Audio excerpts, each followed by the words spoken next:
एक बार की बात है जब नारद जी रोजाना भगवान विष्णु जी के दर्शन के लिए बैकुंठ धाम जाते थे और भगवान के दर्शन करके वापस आ जाते थे।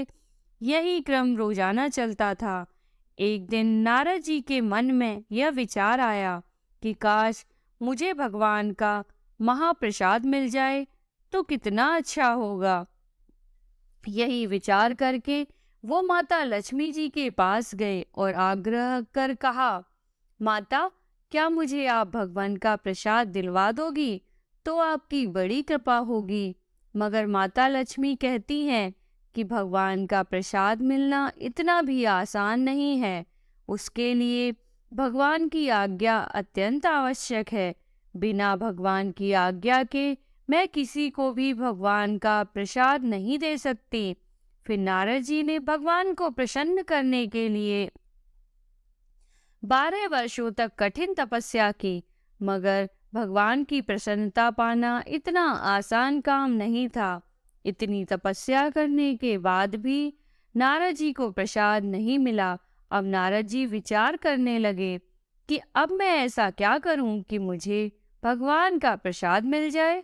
फिर नारद जी ने एक योजना बनाई कि यदि मैं यहाँ पर प्रभु के घर में सेवा करूँगा तो शायद मुझे प्रसाद की प्राप्ति हो जाएगी। ऐसा विचार करके नारद जी ने एक स्त्री का स्वरूप धारण किया।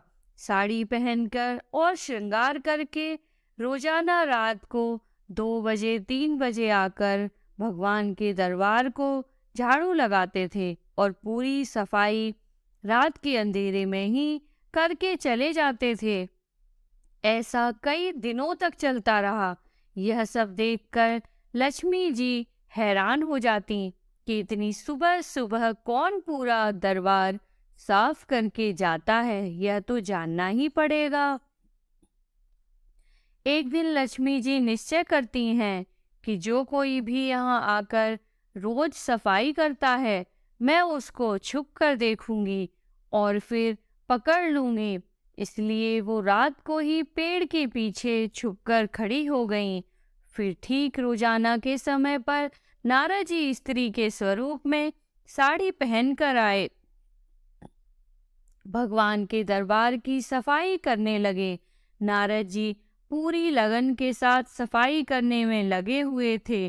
तभी लक्ष्मी जी ने पीछे से आकर नारद जी को पकड़ लिया और पूछने लगी कि कौन हो तुम और रोज आकर चुपचाप सफाई क्यों करती हो? क्या इरादा है तुम्हारा? इस तरह माता लक्ष्मी जी ने एक साथ बहुत सारे सवाल पूछ डाले। फिर नारद जी ने अपनी असली स्वरूप में आकर माता लक्ष्मी से बोले, माँ, मैं नारद हूँ। भगवान के प्रसाद को पाने की भावना से भगवान की सेवा कर रहा हूँ ताकि भगवान प्रसन्न होकर प्रसाद देने की कृपा करें। फिर लक्ष्मी जी बोली, आपने इतने साल तक तपस्या की, फिर भी आपको प्रसाद नहीं मिला और अब आप प्रसाद पाने के लिए झाड़ू लगा रहे हो। माता बहुत आश्चर्यचकित हो गईं, मगर नारद जी पर तो धुन सवार थी कि प्रभु का प्रसाद खाना है। वो फिर से माँ से आग्रह करने लगे, माँ, आप बोलिए प्रभु को कि मुझ पर वो अपनी कृपा करें और मुझे प्रसाद प्रदान करें। फिर माता लक्ष्मी जी ने नारायण भगवान विष्णु के पास गईं और प्रभु से बोली, नारद जी आपके प्रसाद के लिए बहुत आग्रह कर रहे हैं। प्रभु कृपा करके आप उनकी विनती स्वीकार करो। फिर नारायण भगवान विष्णु मुस्कुराए और बोले, आप जाकर नारद जी के लिए 56 प्रकार का जो मेरा भोजन है वह तैयार करो। फिर माता लक्ष्मी जी भगवान की आज्ञा पाकर भगवान श्री विष्णु जी का प्रसाद तैयार करती हैं, 56 प्रकार के व्यंजन बनाती हैं और फिर उनका भगवान श्री विष्णु जी को प्रसाद लगाती हैं। भगवान ने थोड़ा प्रसाद खाकर बाकी का प्रसाद नारद जी को देने के लिए कहा।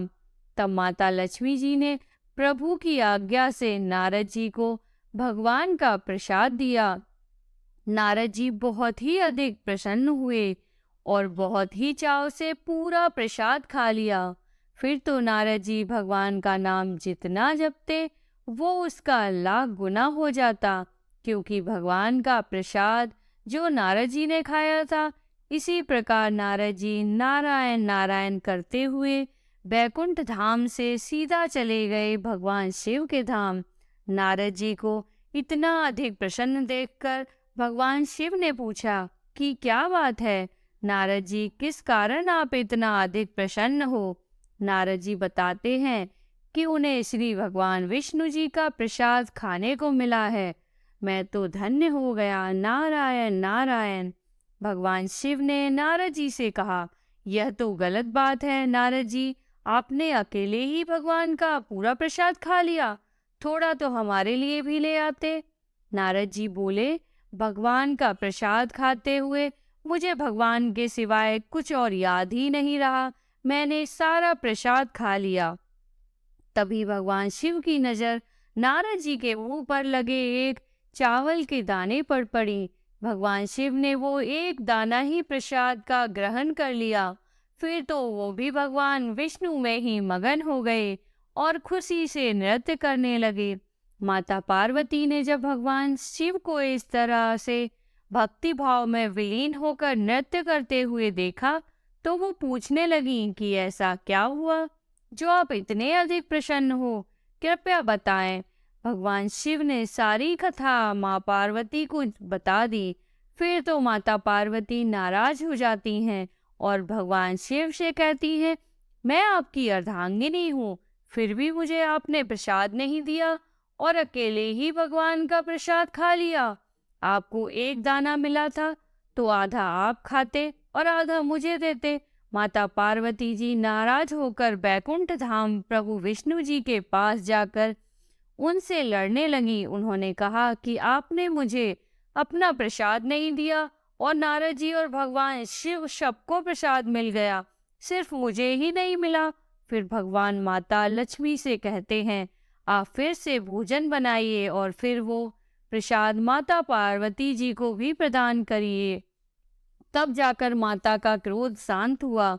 भगवान विष्णु ने माता पार्वती जी को वचन दिया कि मैं कलयुग में दार ब्रह्मा रूप में जगन्नाथपुरी में विराजमान होऊंगा। वहां पर मेरा 56 प्रकार का प्रसाद बनाया जाएगा।